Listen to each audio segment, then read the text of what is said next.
எல்லாம் பழங்கள் பண்ணிடும். மகிமை நிறைந்த தேவனே, வல்லமையுள்ள கர்த்தாவே, இந்த நல்ல ஓய்வு நாளின் காலை வேளைக்காக மக நன்றி செலுத்துகிறோம்ப்பா.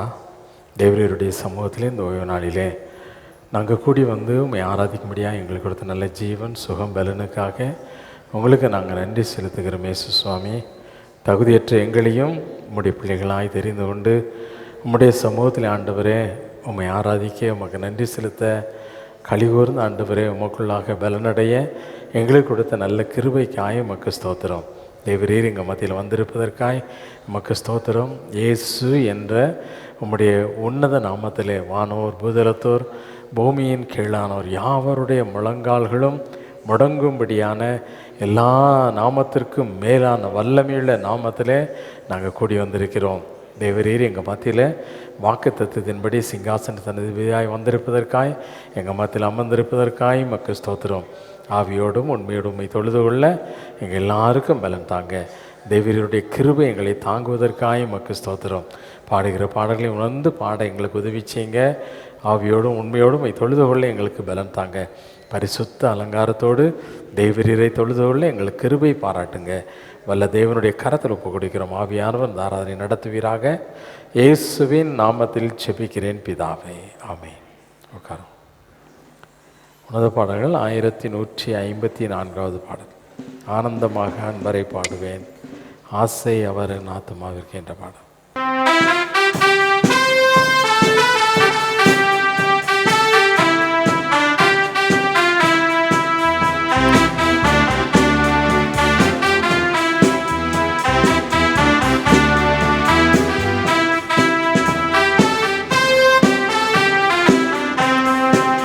ஆனந்தமாக அன்பரை பாடுவேன், ஆசையவர் என் ஆத்துமாவிற்கே. ஆனந்தம் பாடுவேன், ஆசையவர் என் ஆத்துமாவிற்கே. ஆனந்த நந்தமாய் ஆசைகள் அருளும், ஆனந்த நந்தமாய் ஆசைகள் அருளும். ஆண்டவர் இயேசு போல் யாரும் இல்லையே. இயேசுவல்லார், இயேசுவல்லார், இன்பம் மேகத்தில் வேறு எங்கும் இல்லையே. இயேசுவல்லார், இயேசுவல்லார், இன்பம் மேகத்தில் இல்லையே. தந்தை தாயும் பொன் சொந்தமானோர்களும் தள்ளிடினோ நான் தள்ளிடுவேனோ. தாங்கிடுவேன நிதியின் கரத்தால், தாங்கிடுவேன நிதியின் கரத்தால். பவரமும் நல்ல நாதனும் என்றார். இயேசுவல்லார், இயேசுவல்லார், இன்பம் மேகத்தில் வேறு எங்கும் இல்லையே. இயேசுவல்லார், இயேசுவல்லார், இன்பம் மேகத்தில் இல்லையே. பிரசன்னமாகவே கிருபையும் வெளியாகினதே. நெக்கிய சாவினை நச்சு விசேஷத்தால், நெக்கிய சாவினை நச்சு விசேஷத்தால் ஜீவன் அழியாமை வெளியாக்கினார். இயேசுவல்லார், இயேசுவல்லார், இன்பம் மேகத்தில் வேறு எங்கும் இல்லையே. இயேசுவல்லார், இயேசுவல்லார், இன்பம் மேகத்தில் இல்லையே. ஒப்பில்லாத நம்பிக்கை சந்தோஷமும் மகிழ்ச்சியின் கிரீடமாகவே. அப்போஸ்தலத்தம் ஊழியத்தாலே, அப்போஸ்தலத்தம் ஊழியத்தாலே அதே விசுவாசத்தில் வளர்ந்திடுவோம். இயேசுவல்லார், இயேசுவல்லார், இன்பம் மேகத்தில் வேறு எங்கும் இல்லையே.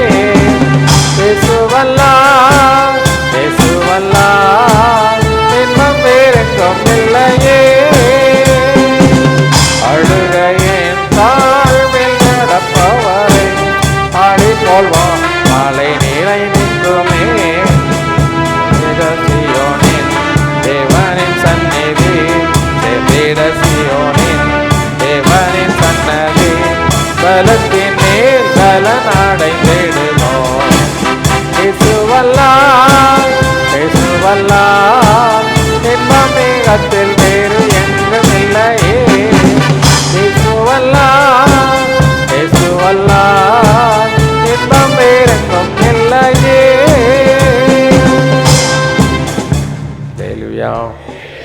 அல்லேலூயா. அவர் எழுந்துட்டு உன்னத பாடல்கள் 806வது பாடலை. அல்லேலூயா. எலியாவின் பலிபீடத்தில் இறங்கிய, எங்கேருந்து இறங்கி வந்துச்சு? வானத்திலேருந்து என்னச்சு இது இறங்கி வந்துச்சு. எல்லாம் இப்படி தானே? ஆமாம். அல்லேலூயா, அல்லேலூயா. அந்த அக்கினிக்கு ஒரு வல்லமை இருக்குது. எலியாவின் பலிபீடத்தில் இறங்கி வரும்போது அந்த பலிபீடத்தில் உள்ள பலியை அங்கீகரித்தது. அந்த பலிபீடத்தையே என்ன செய்யுது? சுத்தமாக மாற்றிடுச்சு. சுத்தமாக அந்த இடமே என்ன செய்யிட்டு மாறி போச்சு. அங்கே இருந்த எல்லா கல், மண், அங்கேருந்து தண்ணி எல்லாத்தையும் என்ன செய்யிட்டான்? அப்படியே நக்கி போட்டது. இல்லை அப்படி தானே? அல்லேலூயா. ஆமாம், அல்லேலூயா. ஆமாம். தேவ அக்கினி வரும்பொழுது ஒரு மனிதனுடைய வாழ்க்கையில் என்ன செய்யும்? ஒரு பெரிய மாற்றம் அப்படியே என்ன செய்யும்? டிரான்ஸ்ஃபார்ம் அப்படின்னு சொல்லுவாங்க. அப்படியே முற்றிலும் என்ன செய்யும்? ஒரு மாற்றம் உருவாகும். மனிதன் என்பவன் பலகீனம் உள்ளவன். 1 ராஜாக்கள் 19ஆம் அதிகாரத்துக்கு வரும்போது அவர் என்ன செய்தார்? தேவனுடைய சமூகத்தை விட்டு ஓடி போயிட்டார். ஓடி போயிட்டு ஒரு சூரச்செடிக்கு கீழே போய் உட்காந்துக்கிட்டு, போதாண்டவரே நான் சாவணும், என்ன செய்யணும்? செத்துட்டா நல்லாயிருக்கும். நம்ம அடிக்கடி சொல்கிறோம்ல நம்ம வாழ்க்கையில், நான் செத்துட்டா நல்லாயிருக்கும், நான் செத்துட்டேன் அப்படிங்கிற மாதிரி அவர் என்ன செய்தார்? போயிருந்தார். அதாவது நமக்கு பின்னால் நடக்கக்கூடிய நிறைய காரியங்களை நம்ம நினைத்து பார்த்தோமானால் நம்முடைய வாழ்க்கை கசப்பாக தோன்றும். எலியாவுக்கு அப்படி தான் இருந்தது. ஆண்டவர் அவருக்கு சாப்பாடு கொடுத்தார். சாப்பாடு கொடுத்தவரும் திரும்பி நினச்சிட்டார். சூரச்செடி கீழே கிடந்த மனுஷனை எழுப்பி சாப்பாடு கொடுத்தா சாப்பிட்டு விட்டு நல்லா தூங்கிட்டார். திரும்ப எழுப்பிட்டார் தூதனை விட்டு. திரும்பி சாப்பாடு கொடுத்தார். என்ன வேலைங்க? எந்திரிச்சு ஓடு. 40 நாள் நடந்தார். தண்ணி குடிக்கலை, சாப்பிடலை. ஒரு நல்ல பலன். அங்கேயும் போய் எரிச்சிட்டார். இவ்வளோ பலன் பெற்ற பிறகும் அங்கே ஒரு கெபிக்குள்ளே போய் எரிச்சிட்டார், படுத்துட்டார். கெபிக்குள்ளே போய் வெளியே எங்கேயாவது மரத்தடியில் கிடந்தாதானே எழுப்புவார். அந்த குகைக்குள்ளே போய் என்ன செய்யலாம்? அங்கே ஆண்டவர் எழுப்பி, இங்கே என்ன வேலை? உனக்கு நிறைய வேலை இருக்குது. முன்னால் இருக்கக்கூடிய காரியத்தை நோக்கிப்பார். உனக்காக அநேக காரியங்களை வைத்திருக்கிறேன். ராஜாக்களை அபிஷேகம் பண்ணுவதற்கும், தீர்க்கதரிசிகளை ஊழியர்களை எழுப்புவதற்கும் உன்னை நான் ஆயத்தப்படுத்தி வச்சுருக்கேன். நீ என்ன செய்கிற? அவன் என்ன சொன்னான்? இருந்தவனெல்லாம் கொண்டு விட்டாங்க, இருந்த தீர்க்கதரிசியெல்லாம். இப்போ நான் ஒருத்த மட்டும்தான் இருக்கேன். ஆண்டவர் சொன்னார், அடா பாவி, இன்னும் 7000 பேருக்கு மேலே என்ன செய்கிறாங்க? உன்ன மாதிரி பாகாலை முத்தம் செய்யாதவர்கள், பாகாலுக்கு தங்களுடைய முழங்கால்களை முடக்காதவர்கள் இன்னும் 7000 பேர் இருக்காங்க. உனக்கு தெரியுமா? நீ ஒருத்தன் நினச்சிக்கிட்டு இருக்கியா? அவனுக்கு தைரியம் கொடுத்தார், அவனை பலப்படுத்தினார். மறுபடியும் முன்னோக்கி செல்வதற்கு என்ன செய்தார்? ஆமாம். பின்னால் உள்ள வாழ்க்கையை நினச்சி பார்ப்போம்னா, கசப்பான வாழ்க்கை நம்ம என்ன செய்யும்? பலவீனப்படுத்தும். கசப்பு நிறைந்தவர்களாய் நம்ம என்ன செய்யும்? மாற்றி போகும். முன்னால் தொடர்ந்து முன்னேறுவதற்கு அது தடையாக என்ன செய்யும்? மாறி போகும். ஆகவே முன்னால் நமக்கு தேவன் வைத்திருக்கிற பரம அழைப்பின் அந்த பந்தய பொருளை நோக்கி நாம் என்ன செய்ய வேண்டும்? செல்ல வேண்டும். அல்லேலூயா. அந்த உற்சாகத்தோடு கூட, ஆண்டவரே அந்த அக்கினினால் என்னுடைய வாழ்க்கையில் ஒரு மாற்றம் உருவாட்டும். ஏசாயா சொன்னார், அசுத்த உதடுள்ள மனிதன். நான் வாசம் பண்ணுவதே இங்கே தான், அசுத்த உதடுள்ள மனிதர்கள் மத்தியில். ஆண்டவர் நினைச்சார், பலிபீடத்தின் அக்கினியினால் கொரடை கொண்டு நினைச்சார், அவனுடைய நாக்கை தொட்ட பொழுது அவன் பரிசுத்தமானான். ஆகவே தேவனுடைய அக்கினி கடந்து வரும் பொழுது நம்முடைய வாழ்க்கையிலே தேவன் ஒரு பரிசுத்தத்தை கொடுப்பார், ஒரு மாற்றத்தை கொண்டு வருவார். அல்லேலூயா, அல்லேலூயா. ஆகவே ஆண்டவரே உங்களுடைய அக்கினியால் என்னை நிரப்புங்க, அக்கினினால் நிரப்புங்க என்று சொல்லி உண்மையாய் உணர்ந்து இந்த பாடலை பாடும்.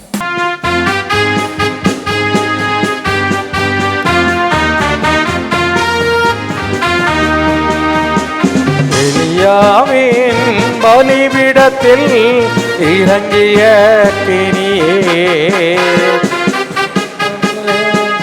இப்பொழுதே இறங்கும் தெய்வமே. எலியாவின் பலிபீடத்தில் இறங்கிய அக்கினியே, எங்கள் சபைதானிலே இப்போ பொழுதே இறங்கிடும் தெய்வமே. அபிஷேகம் அபிஷேகமே புத்தாரும் தெய்வமே. அக்கினி அக்கினியா என்னை மாற்றும் தெய்வமே. அபிஷேகம் அபிஷேகமே புத்தாரும் தெய்வமே. அக்கினி அக்கினியா என்னை மாற்றும் தெய்வமே. மோசே வனாந்திரத்தில் சந்தித்த அக்கினியே என் வாழ்க்கையையும் அக்கினியால் தந்தையும் தெய்வமே. எங்க வாழ்க்கையையும் உங்க அக்கினியால் தந்தையும் தெய்வமே. அபிஷேகம் அபிஷேகமே இப்போ தாரும் தெய்வமே. அக்கினி அக்கினியா என்னை மாற்றும் தெய்வமே. அபிஷேகம் அபிஷேகமே இப்போ தாரும் தெய்வமே. அக்கினி அக்கினியா என்னை மாற்றும் தெய்வமே. ஏசாயாவே அக்கினியா கொட்ட என் தெய்வமே. என் வாலிபத்தையும் உங்க அக்கினியா தொட்டுவிடும் தெய்வமே.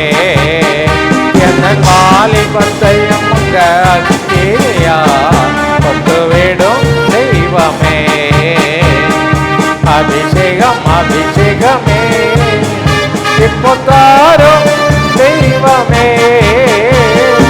அக்கினி அக்கினியா என்னை மாற்றும் தெய்வமே. அபிஷேகம் அபிஷேகமே இப்போ தாரும் தெய்வமே. அக்கினி அக்கினியா என்னை மாற்றும் தெய்வமே. ஆவிதையும் அபிஷேகத்தா நிரப்பின தெய்வமே. என் பாத்திரமும் அபிஷேகத்தா நிரம்பியே வழியனுமே. எங்க பாத்திரமும் உங்க அபிஷேகத்தா நிரம்பியே வழியனுமே. அபிஷேகம் அபிஷேகமே இப்போ தாரும் தெய்வமே. அக்கினி அக்கினியா என்னை மாற்றும் தெய்வமே. எல்லாம் கேட்போமா? அபிஷேகம் அபிஷேகமே இப்போ தாரும் தெய்வமே. அக்கினி அக்கினியா என்னை மாற்றும் தெய்வமே. உலர்ந்து போன எலும்புகளை உயிர்ப்பித்த அக்கினியே. உலர்ந்து போன என் வாழ்க்கையையும் உயிர்ப்பையும் தெய்வமே. இப்போ உலர்ந்து போன என் வாழ்க்கையையும் உயிர்ப்பையும் தெய்வமே. அபிஷேகம் அபிஷேகம் இப்போ தாரும் தெய்வமே. அக்கினி அக்கினியா என்னை மாற்றும். உண்மையாக ஆண்டவரை பார்த்து கேட்போமா? அபிஷேகம் அபிஷேகம் எல்லாம் உணர்வோடு கூட வாங்கப்பா. அக்கினி அக்கினியா என்னை மாற்றும் தெய்வமே. அபிஷேகம் அபிஷேகமே இப்போ தாரும் தெய்வமே. அக்கினி அக்கினியா என்னை மாற்றும் தெய்வமே. அபிஷேகம் அபிஷேகமே இப்போ தாரும் தெய்வமே. அக்கினி அக்கினியா என்னை மாற்றும் தெய்வமே. அக்கினி அக்கினியா என்னை மாற்றும் தெய்வமே. அக்கினி தெய்வமே. எலியாவே பலிபீடத்தில் இறங்கிய அக்கினியே, எங்கள் சபைதானிலே இப்பொழுதே இறங்கிடும் தெய்வமே. எங்கள் சபைதானிலே இப்பொழுதே இறங்கிடும் தெய்வமே. எங்கள் சபைதானிலே இப்பொழுதே இறங்கிடும் தெய்வமே. ஏசாயாவை அக்கினியால் தொட்டைய தெய்வமே, வாலிபத்தையும் உங்க அக்கினியால் தொட்டுவிடும் தெய்வமே. எங்க வாலிபத்தையும் உங்க அக்கினியால் தொட்டுவிடும் தெய்வமே. மோசேயை வனாந்திரத்தில் சந்தித்த அக்கினியே, என் வாழ்க்கையையும் உங்க அக்கினியால் சந்தித்திடும் தெய்வமே. என் வாழ்க்கையையும் உங்க அக்கினியால் சந்தித்திடும் தெய்வமே. அபிஷேகம் அபிஷேகமே இப்போ தாரும் தெய்வமே. அக்கினி அக்கினியாய் என்னை மாற்றும் தெய்வமே. அபிஷேகம் அபிஷேகமே இப்போ தாரும் தெய்வமே. அக்கினி அக்கினியாய் என்னை மாற்றும் தெய்வமே. அபிஷேகம் அபிஷேகமே இப்போ தாரும் தெய்வமே. அக்கினி அக்கினியா என்னை மாற்றும் தெய்வமே. அபிஷேகம் அபிஷேகமே. தாங்கப்பா, எல்லாம் கேட்போமா? அப்பா, என்னையும் நிரப்புங்க ஆண்டவரே. இப்படி அபிஷேகத்தினாலே பரலோகத்தின் பிதாவின் சமூகத்திலிருந்து புறப்பட்டு வருகிற இப்படி பரிசுத்த ஆவியினால் எங்களை நிரப்புங்கப்பா, எங்களை நிரப்புங்கப்பான்னு சொல்லுவோமா? தேவன் தம்முடைய அக்கினியினால் நம்ம நிரப்பும் பொழுது நம்முடைய வாழ்க்கை எப்படி எலியாவுடைய பலிபீடம் முற்றிலும் மாறி போனதோ, இடம் சுத்திகரிக்கப்பட்டதோ, அதே போல நம்முடைய வாழ்க்கை சுத்திகரிக்கப்படும். எல்லாம் அப்பா பார்த்து கேட்போமா? ஹல்லேலூயா, எங்களை அபிஷேகப்பான்னு சொல்லி கேட்போமா? ஆமென். ஓ ஜீசஸ். அபிஷேகம் அபிஷேகமே இப்போ தாரும் தெய்வமே. தாங்கப்பா, அக்கினி அக்கினியா என்னை மாற்றும் தெய்வமே. அபிஷேகம் அபிஷேகமே இப்போ தாரும் தெய்வமே. அக்கினி அக்கினியா என்னை மாற்றும் தெய்வமே. அபிஷேகம் அபிஷேகமே இப்போ தாரும் தெய்வமே. அக்கினி அக்கினியா என்னை மாற்றும் தெய்வமே.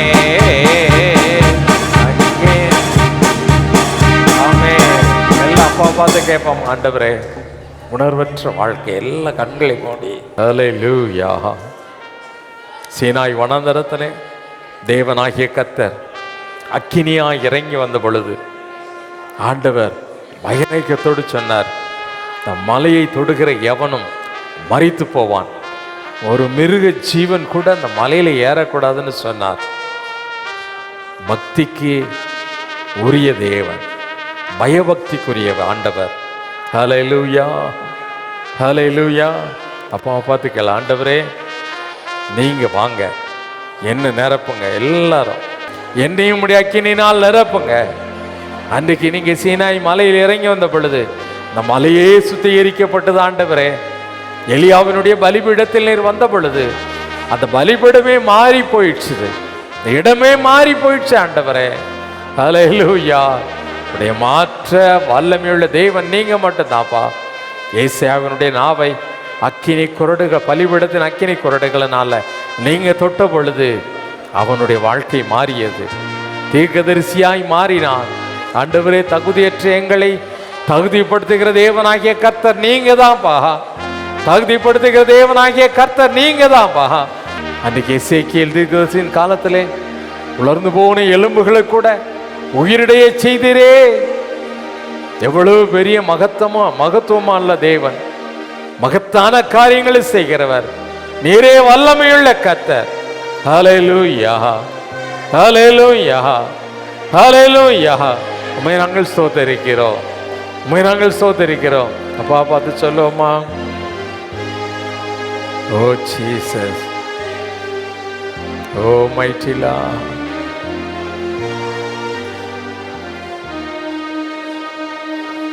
உலர்ந்து போன எலும்புகளை உயிர்ப்பித்த தெய்வமே, எங்கள் உலர்ந்து போன வாழ்க்கையையும் உயிர்ப்பியும் தெய்வமே. அப்பா பார்த்து கேளு. ஆண்டவரே, ஒண்ணுமே இல்லப்பா, உணர்வே இல்லப்பா, உங்களை தேடணுங்கிற ஆசை இல்லை ஆண்டவரே. மொக்காக வாழணுங்கிற ஒரு வைராக்கியம் வாழ்க்கையில இல்லை. மொக்காக சாட்சியாய் நிற்பது என்னை விட்டு போயிடுச்சு ஆண்டவரே. என்னுடைய உழந்து போன வாழ்க்கையை உடைய அக்கினி தான் மாற்ற முடியும் ஆண்டவரே. அப்பா பார்த்து கேட்போமா? உலர்ந்து போன எலும்புகளை உயிர்ப்பித்த அக்கினியே, என் உலர்ந்து போன வாழ்க்கையையும் உயிர்ப்பியும் தெய்வமே, என் உலர்ந்து போன வாழ்க்கையையும் உயிர்ப்பியும் தெய்வமே. எலியாவே பலிபீடத்தில்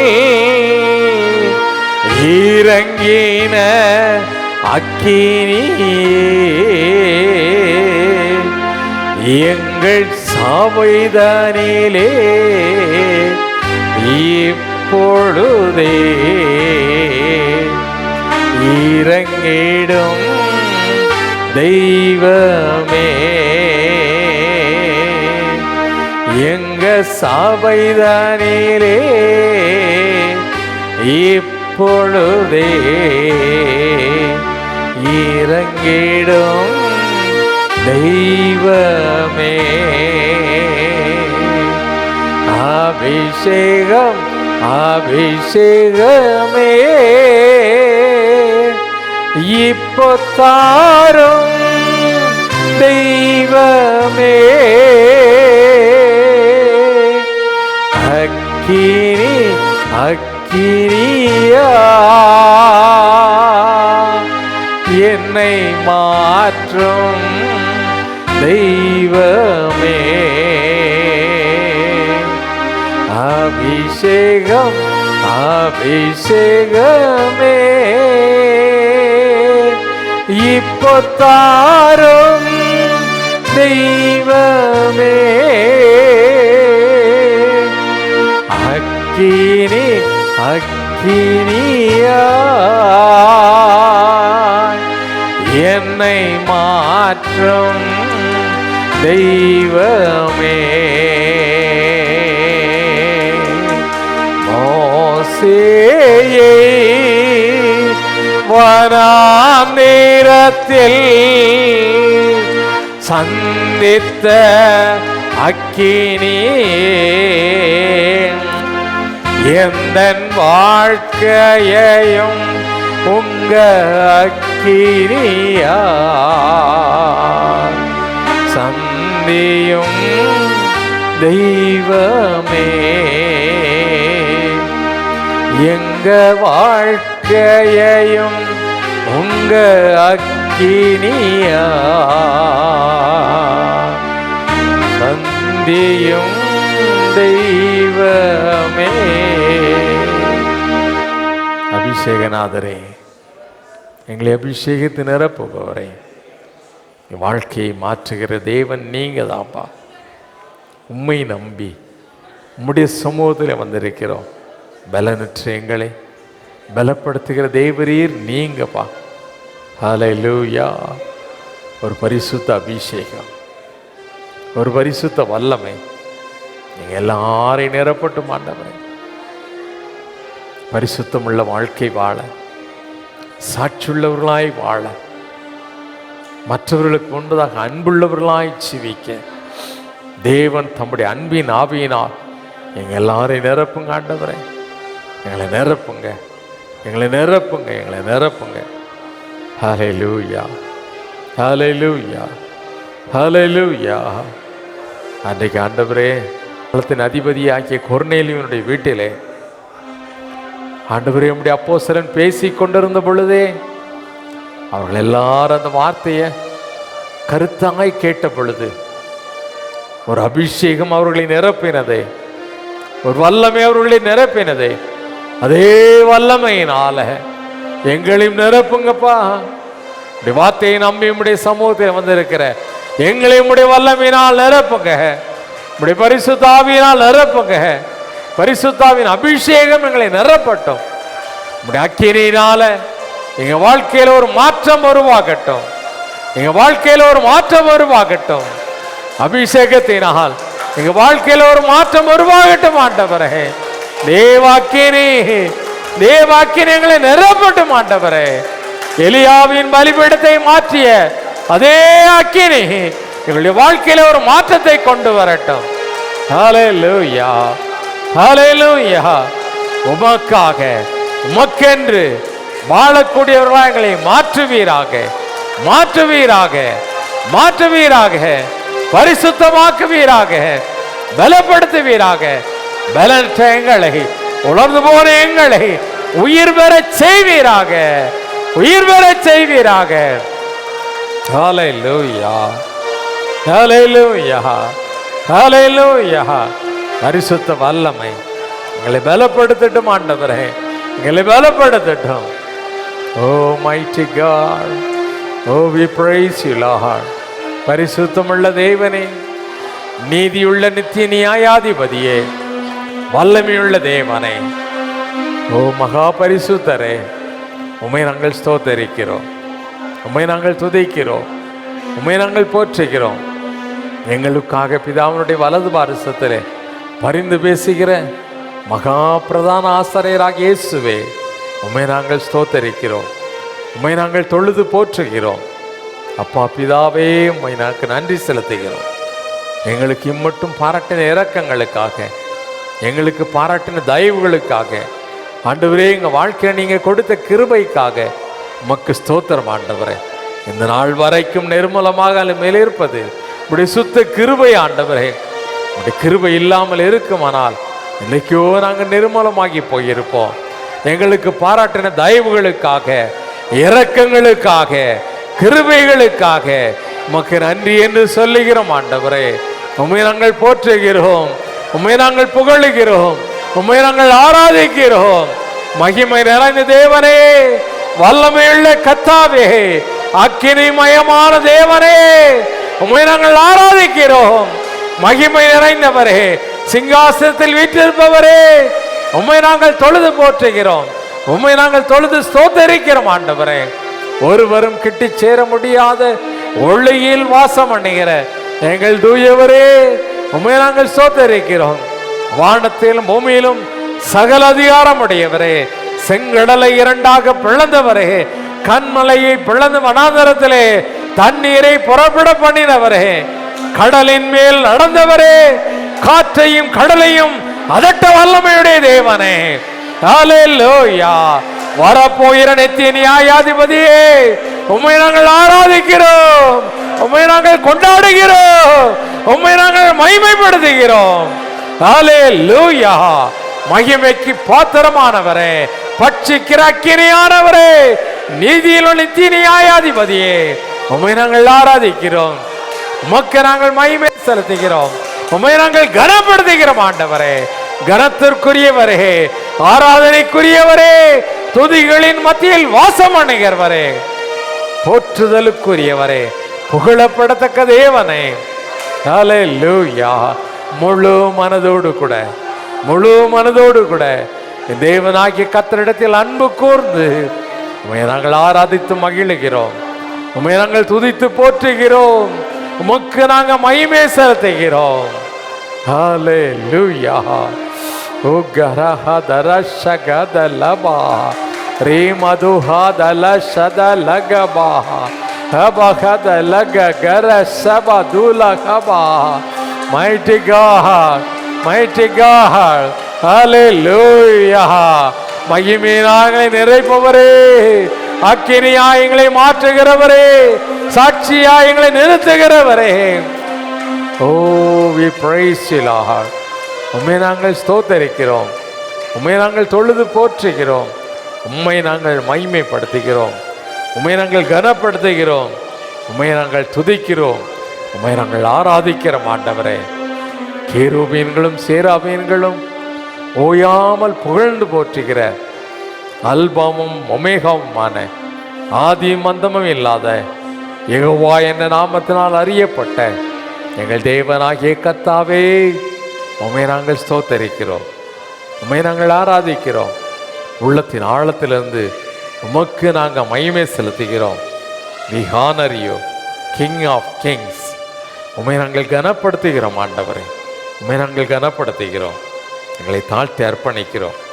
நீர் ஒருவரே மகிமைக்கு பாத்திரமானவர். நீர் ஒருவரே கனத்திற்குரிய தேவன்.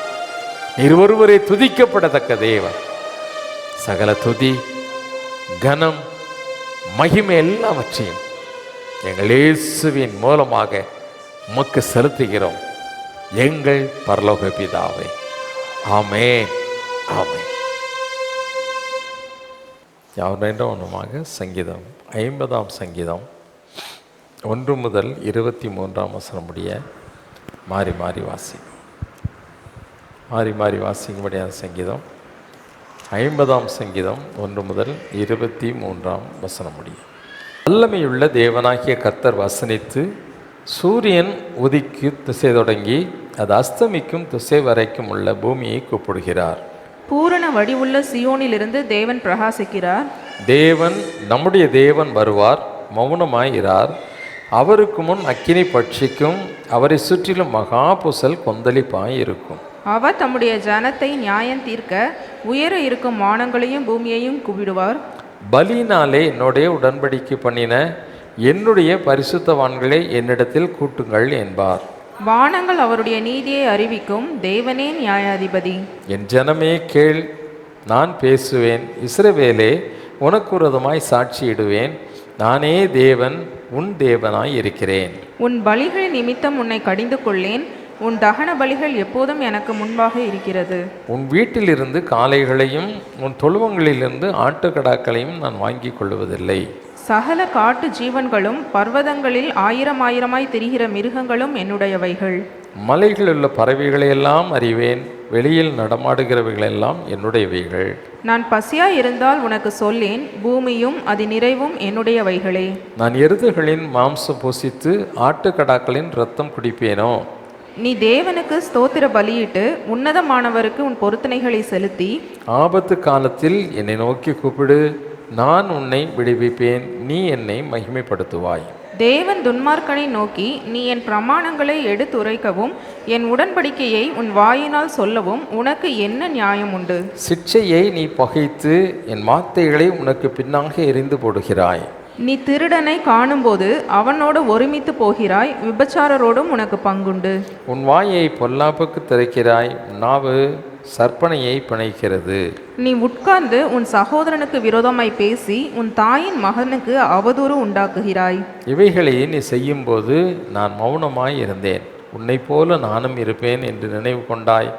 ஆனாலும் நான் உன்னை கடிந்து கொண்டு அவைகளை உன் கண்களுக்கு முன்பாக ஒவ்வொன்றாக நிறுத்துவேன். தேவனை மறக்கிறவர்களே இதை சிந்தித்துக் கொள்ளுங்கள், இல்லாவிட்டால் நான் உங்களை பீறி போடுவேன், ஒருவரும் உங்களை விடுவிப்பதில்லை. ஸ்தோத்திர பலியிடுகிறவன் என்னை மகிமைப்படுத்துகிறான், தன் வழியை படுத்துகிறவனுக்கு தேவனுடைய ரட்சிப்பை வெளிப்படுத்துவேன் என்று சொல்லுகிறார். பிதாவுக்கும் குமாரனுக்கும் பரிசுத்தாவிக்கும் வேண்டாதாக. ஆமென். அவர் முழங்கால் படிட்டு கர்த்தருடைய ஜெபத்தை சொல்லுவோம். பரமண்டலங்களில் இருக்கிற எங்கள் பிதாவே, உம்முடைய நாமம் பரிசுத்தப்படுவதாக, உடைய ராஜ்யம் வருவதாக, உடைய சித்தம் பரமண்டலத்திலே செய்யப்படுவது போல பூமியிலேயும் செய்யப்படுவதாக. அன்றன்று உள்ள எங்கள் அப்பத்தை எங்களுக்கு இன்று தாரும். எங்களுக்கு விரோதமாய் குற்றம் செய்கிறவர்களுக்கு நாங்கள் மன்னிக்கிறது போல எங்கள் குற்றங்களை எங்களுக்கு மன்னியும். எங்களை சோதனைக்குள் பிரவேசிக்க பண்ணாமல் தீமை நின்று எங்களை ரட்சித்துக் கொள்ளும்.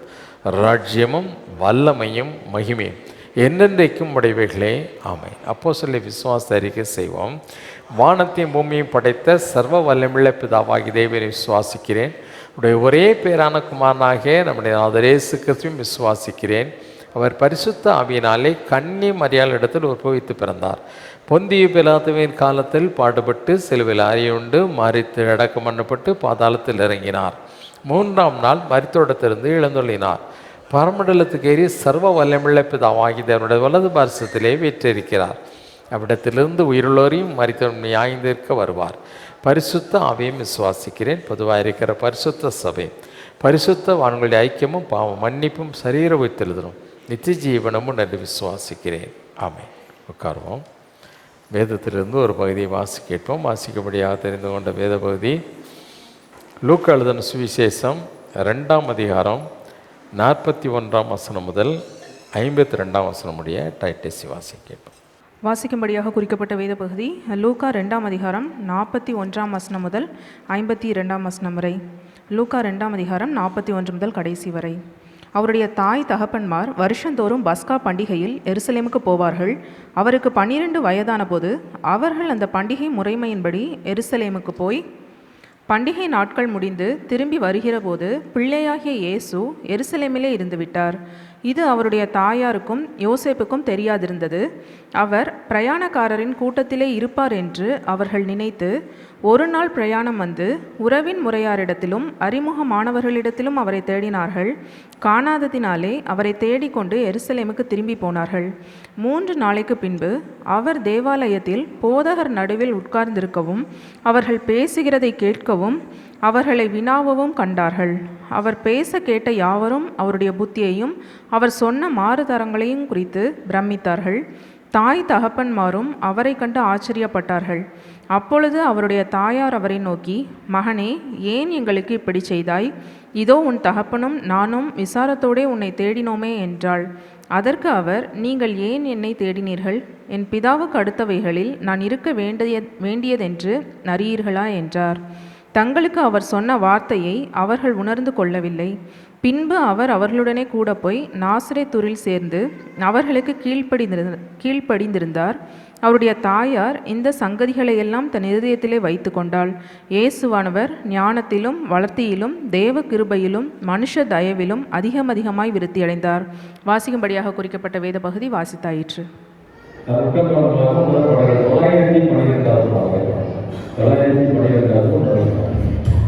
Amen.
மகிழ்ச்சியாய் துதிக்க எங்களுக்கு திரும்ப செய்தீர்கள் என்று ஸ்தோத்திரம்.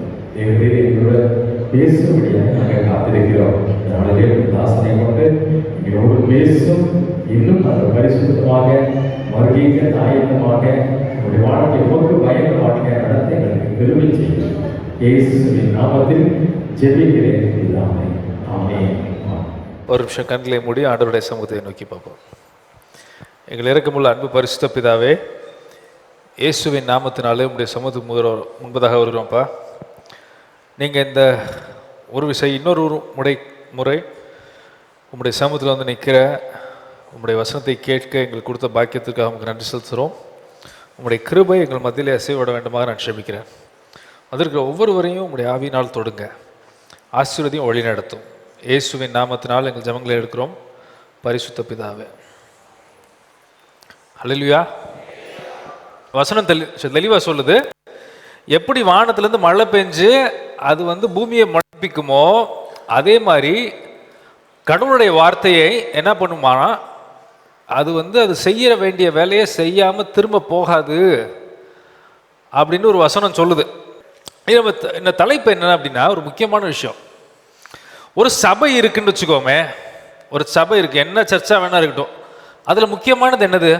உட்கார்றதுக்கு சேரு, லைட்டு, அப்புறம் ஃபேனு, இன்னும் கொஞ்ச நாள் ஆச்சுன்னா ஏசி, எப்படி இருக்கலாம், இன்னும் கொஞ்சம் வசதியாக ரெஸ்ட் எடுக்கலாம் இல்லையா? சரி, ஓகே. ஒரு சபையில் என்ன நடந்துச்சு அப்படிங்கிறத வச்சு தான் இன்றைக்கி மொத்த செய்தியுமே. நல்லா கவனிங்க, வாசி கேட்போம். 2 ராஜாக்கள் 22:8 வசனம். அப்பொழுது பிரதான ஆசாரியனாகிய இல்க்கியா சம்பிரதியாகிய சாப்பானை நோக்கி, நான் கர்த்தரின் ஆலயத்திலே நியாய பிரமாண புஸ்தகத்தை கண்டுபிடித்தேன் என்று சொல்லி அந்த புஸ்தகத்தை. இங்கே என்ன கண்டுபிடிச்சாங்க? யாரு கண்டுபிடிச்சா? பிரதான ஆசாரியா, ஜூனியர் பாஸ்டர் இல்லை. யாரு பிரதான ஆசாரியனா? Chief pastor.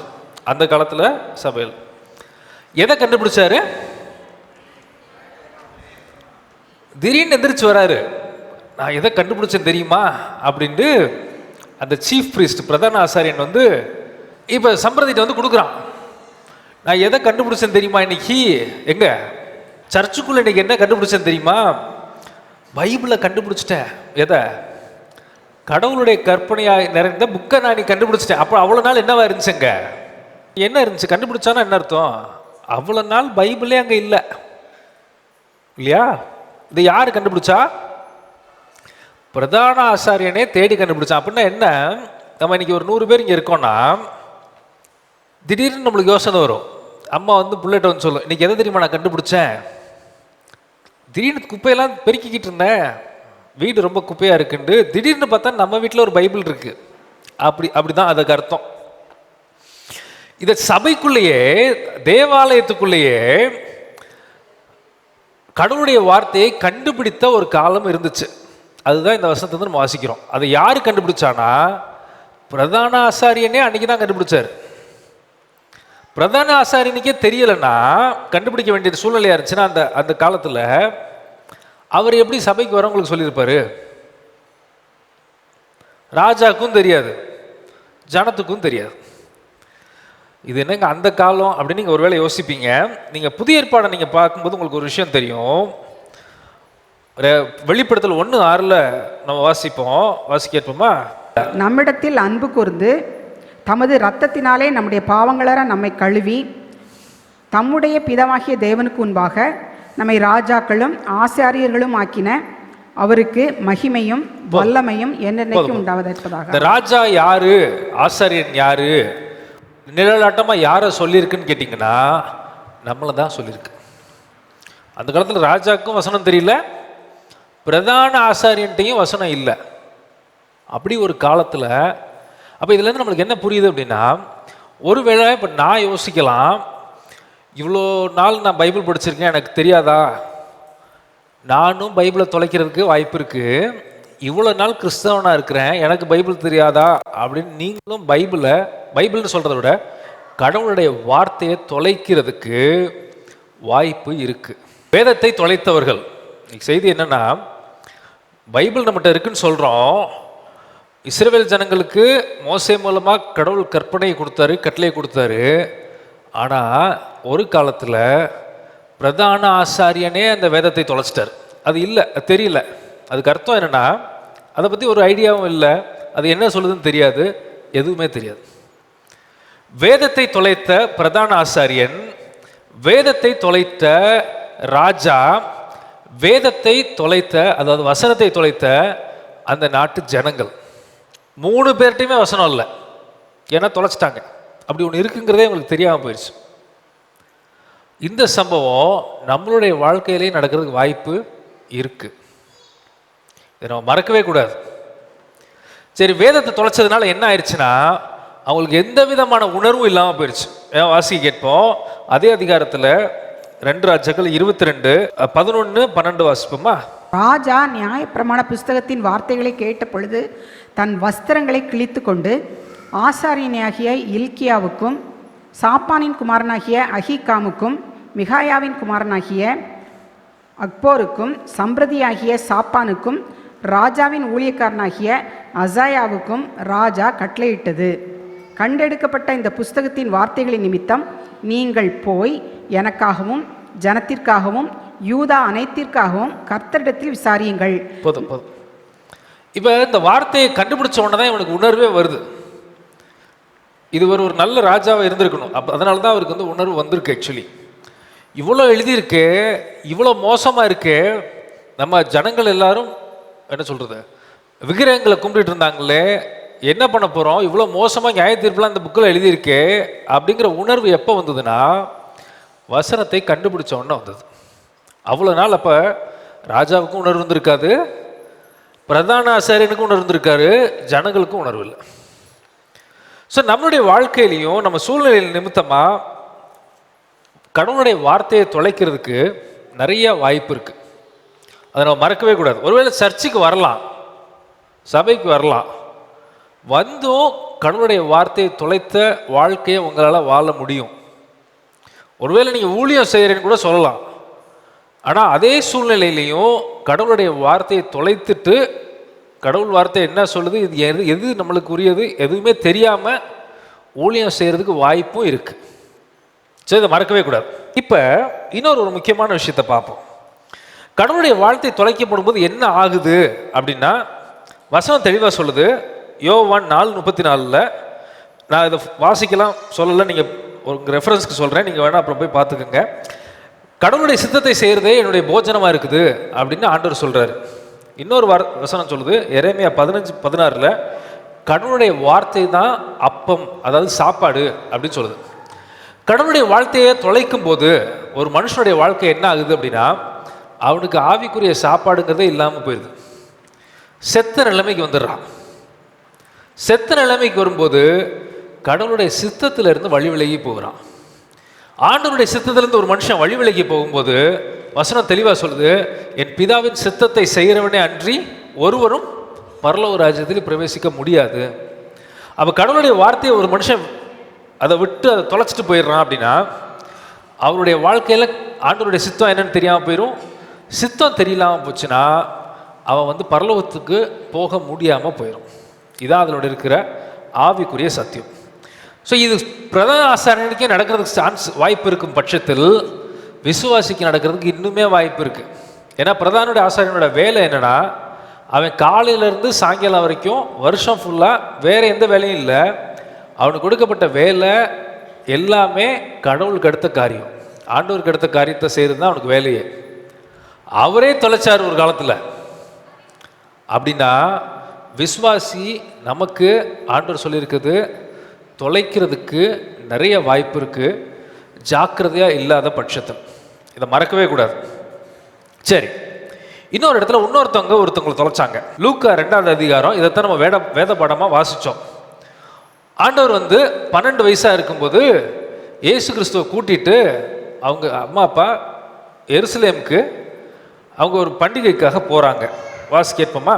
லூக்கா 2:42 அவருக்கு 12 வயதான போது அவர்கள் அந்த பண்டிகை முறைமையின்படி எருசலேமுக்கு போய் பண்டிகை நாட்கள் முடிந்து திரும்பி வருகிற போது பிள்ளையாகிய இயேசு எருசலேமிலே இருந்து விட்டார். இது அவருடைய தாயாருக்கும் யோசேப்புக்கும் தெரியாதிருந்தது. அவர் பிரயாணக்காரரின் கூட்டத்திலே இருப்பார் என்று அவர்கள் நினைத்து ஒரு நாள் பிரயாணம் வந்து உறவின் முறையாரிடத்திலும் அறிமுகமானவர்களிடத்திலும் அவரை தேடினார்கள். போதும். இயேசு கிறிஸ்துக்கு 12 வயசு. 12 வயசுனா எவ்வளோ வயசு? ஜெரியை விட ஒரு 2-3 வயசு ஜாஸ்தி. மேபி இவ்வளோ உயரம் இருந்திருப்பாரா இருக்கும், தெரியல. அவரை கூட்டிகிட்டு பண்டிகைக்கு போகிறாங்க அவங்க அம்மா அப்பா. அம்மா அப்பா கூட்டிகிட்டு போன உடனே பண்டிகையெல்லாம் சந்தோஷமாக செலிப்ரேட் பண்ணுறாங்க. பண்டிகையெல்லாம் கொண்டாடிட்டு திரும்ப வரும்போது இயேசு கிறிஸ்து இருக்காராங்கிறதே தெரியாமல் வந்துட்டாங்க. அம்மா அப்பா இருக்கீங்க, பிள்ளையை காணா ஒரு அரை மணி நேரம் 1 மணி நேரம் காணனா நீங்கள் பேசாமல் இருப்பீங்க. இவங்க எவ்வளோ நாள் காணா, எவ்வளோ நேரம் தேடாமல் இருந்தாங்க? 44 இருக்குது. ஒரு நாள் பிரயாணம் வந்து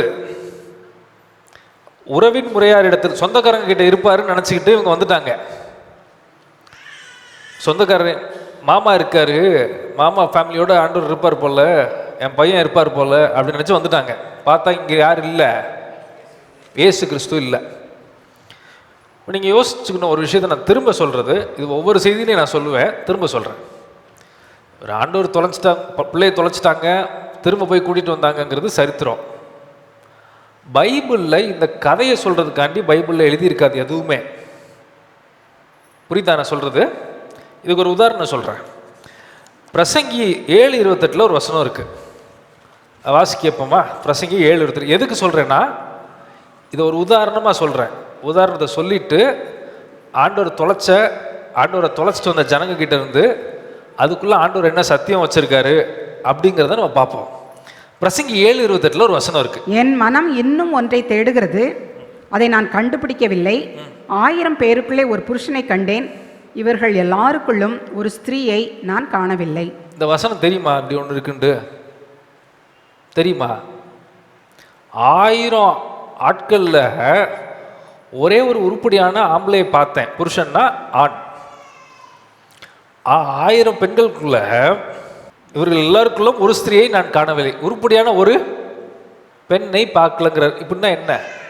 இதை என்ன ஆக்சுவலி ஆண்டவர் சொல்றதுக்காக எழுதி வச்சார்னா, பொம்பளைலாம் மோசம், ஆம்பளில் 1-2 உருப்படி இருக்குங்கிறதுக்காகவே எழுதலை அவர். அது யார் அந்த பெண்ணுன்னா மணவாட்டி. எபேசியர் 5:6 போட்டிருக்கு, மணவாட்டி ஆகிய திருச்சபை. ஆண்டவருக்கு யார் கொடுக்க போற? ஆண்டவர் புருஷன்னா யாரு? 2ஆம் ஆதாமாகிய கிறிஸ்து. இந்த கிறிஸ்துக்கு ஆயிரக்கணக்கான சபை மணவாட்டியா ப்ரிப்பேர் பண்ணப்பட்டிருக்கு. ஆயிரக்கணக்கான சபைகள் இருக்கு. ஆனால் இவருக்கு நிகர் ஆன, இவருக்கு ஏற்ற ஒரு சபையாவது தேடி பார்த்தேன், இல்லை அப்படிங்கிறத ஆண்டவர் ஆவிக்குரிய விஷயத்தை எழுதி வச்சிருக்காரு. நாளைக்கு போய் வீட்டுக்குள்ளே போய் எங்கேயாவது போய் பேசி பொம்பளைலாம் மோசம் அப்படின்னு சொன்னீங்கன்னா என்ன விழுவும்? அதை சொல்கிறதுக்கு எழுதலை பைபிளில். என்னன்னா, ஆயிரக்கணக்கான சபைகளுக்குள்ள ஒரு நேசர்னு ஒருத்தர் இருக்கார். மணவாட்டி சபைக்கென்று ஒரு நேசர் இருக்கார். ஆனால் ஆயிரக்கணக்கான ஜனங்களில் 2ஆம் ஆதாமாகிய கிறிஸ்துன்னு ஒருத்தர் இருந்தார். அவருக்கு நிகராக, அவருக்கு ஏற்ற சபைங்கிறது ஒன்று இல்லவே இல்லை. இதுதான் அவர் சொல்ல வந்த விஷயம். இது உதாரணத்துக்கு நான் சொன்னேன். நீங்களும் பைபிளை வாசிச்சுட்டு ஆண்டவர் காணாமல் போயிட்டாரு குழந்தையா இருக்கும்போது, 12 வயசாக இருக்கும்போது அப்படின்னு நீங்கள் கதையாக வாசிச்சுட்டு போனீங்கன்னா அதில் ஒரு பிரயோஜனமும் இருக்காது. அதில் ஆண்டவர் ஒரு விஷயத்தை எழுதி வச்சிருக்காரு. பைபிளில் ஒரு விஷயத்த, எல்லா விஷயமும் நான் சொல்ல மாட்டேன், ஒரு விஷயத்தை எழுதி வச்சிருக்காருன்னா பைபிளில் 90-99% ஏதோ ஒரு ஆவிக்குரிய சத்தியத்தை ஆண்டவர் மறைச்சு வச்சிருப்பார். அதுக்காக தான் அது எழுதப்பட்டிருக்கு. உங்களுக்கு ஹிஸ்ட்ரி படிச்சுக்கணுங்கிறதுக்காக எழுதலை. ஒரு ஆவிக்குரிய சத்தியத்தை வச்சு தான் அத்தனை வசனங்கள்லையும் ஆண்டவர் ஏதோ ஒன்று வச்சிருப்பார். அதே மாதிரி தான் இந்த இடத்துல ஆண்டவரை தொலைச்சாங்க. 46வது வசனத்தை பாருங்க. 3 நாளைக்கு பின்பு அவர் தேவாலயத்தில் போதகர் நடுவில் உட்கார்ந்திருக்கவும் அவர்கள் பேசுகிறதை கேட்கவும் அவர்களை வினாவவும் கண்டார்கள். அப்போ எங்கே இவங்க தொலைச்சாங்க? கிறிஸ்துவை தொலைத்த கடவுளுடைய பிள்ளைகள். ஃபஸ்ட்டு பழைய ஏற்பாட்டில் யாரை தொலைச்சாங்க? அவங்க எதை தொலைச்சாங்க? கடவுளுடைய வார்த்தையை தொலைச்ச திருச்சபை ஆர் ஆலயம், தேவாலயம். பிரதான ஆசாரியரும் தொலைச்சிட்டார், ராஜாவும் தொலைச்சிட்டான். பிரதான ஆசாரியர்கள் யாரு, ராஜாக்கள் யாருன்னு புதிய ஏற்பாட்டு பிரமாணத்தில் நம்ம பார்க்கும்போது நாம தான் அந்த ராஜாக்களும் ஆசாரியர்களும். அப்போ சபைக்கு வர்றவங்க கூட, சபையை ஒருவேளை வழி நடத்துறவங்க கூட கடவுளுடைய வார்த்தையை தொலைக்கிறதுக்கு வாய்ப்பு இருக்கு. அதனால் மறக்கக்கூடாது.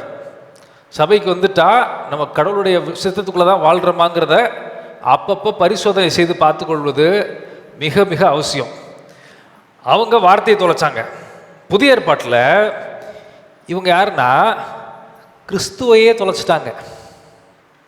அதுவும் எங்கே தொலைச்சாங்க? ஆலயத்திலேயே தொலைச்சாங்க.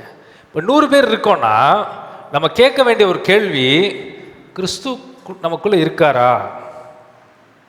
இல்லாட்டி என்னைக்கோ அவரை தொலைச்சிட்டு இங்கே உட்காந்துருக்கோமா?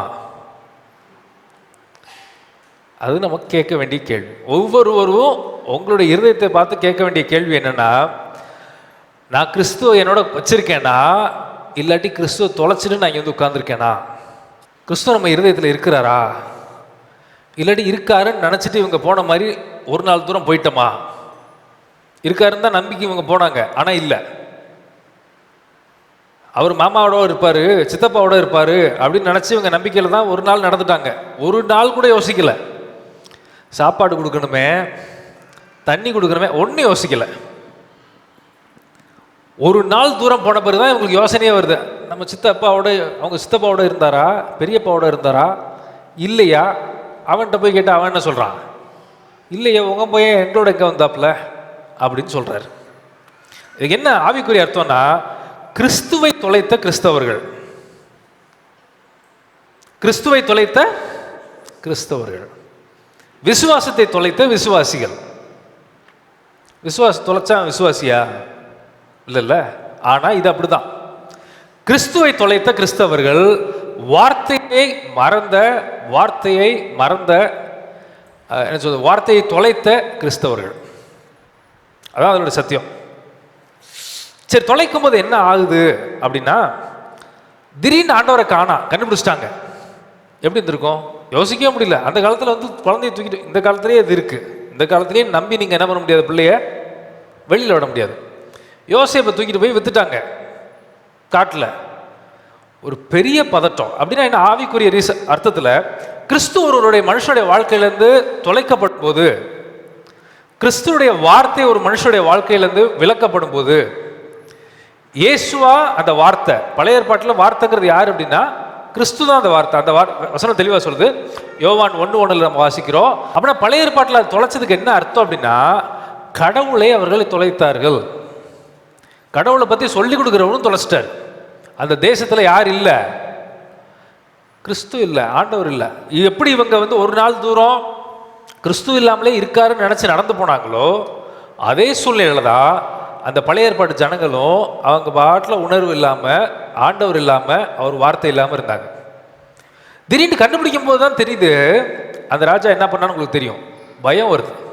ஐயோ, இவ்வளோ மோசமாக சொல்லப்பட்டிருக்கேன், என்ன பண்ண போகிறேன், என் ஜனங்களுக்கு என்ன ஆக போகுது, கடவுளுடைய நியாய தீர்ப்பு வந்தால் நிலை நிற்க முடியுமோ அப்படின்னு பயந்தாங்க. அதே பயம்தான் இந்த அம்மா அப்பாவுக்கும் வந்துச்சு. எந்த அம்மா அப்பா? இயேசு கிறிஸ்துவோட அம்மா அப்பாவுக்கும் வந்துச்சு.